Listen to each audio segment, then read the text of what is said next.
જે બી માલ સામાન હતો તે ચોરાઈને નાહી ગયા. એટલે અમે લોકો પછી બહારથી મારા જે બેડરૂમ છે એ બેડરૂમમાંથી મેં મારામાં પેલું કડી નહીં આવે, ડાયરેક્ટ અંદરથી ખોલવા વાળો હોય, ખોલીને બહાર આવ્યા.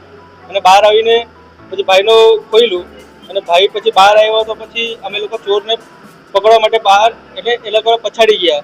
હવે પછાડી ગયા પછી એ લોકો દેખાયા તે બાજુ પાણીના ટાંકી પાસે એ લોકો કઈ ચોરી કે એ બધું હરકત મળી. એટલે ત્યાં અમે ઊભા રહ્યા અને પછી બૂમ મારવાના ચાલુ કર્યા. પછી બૂમ મારવાનું ચાલુ કર્યા ત્યારે એ લોકોએ પથ્થર મારી, પછી પથ્થર મારવાનું ચાલુ કરી નાખી. એટલે અમે દોડ્યા એના પછાડી. ત્યારે એ દોડતા દોડતામાં જ મારા ભાઈના આંખમાં લાગી ગયો, આંખ ફૂટી ગયો. પછી એ આંખ હવે રિપ્લેસ નહીં થાય એટલે અમે બી પકડવાની બહુ કોશિશ કરી. અમને બી બહુ માર લાગ્યું છે, એટલે ચોટ લાગ્યું છે. મારા ભાઈનો આંખ ફૂટી ગયો, માથામાં બી માર્યો છે સ્ક્રૂડ્રાઈવરથી.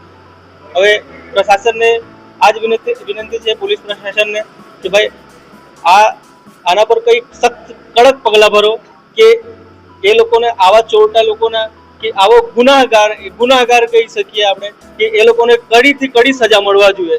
મારી આ વિનંતી છે પોલીસ પ્રશાસનથી કે આમાં એટલે આ બીજી જગ્યાએ કોઈ ઘટના ન બને કે ભાઈ કોઈને જઈને જાન બી મારી શકે. એ લોકો એવા છે, એ લોકો ક્રિમિનલ છે, ચોર ખાલી નથી, એ લોકો ક્રિમિનલ છે, એ લોકો ચોર નથી. હવે એ લોકો જાન બી મારી શકે છે બીજાની.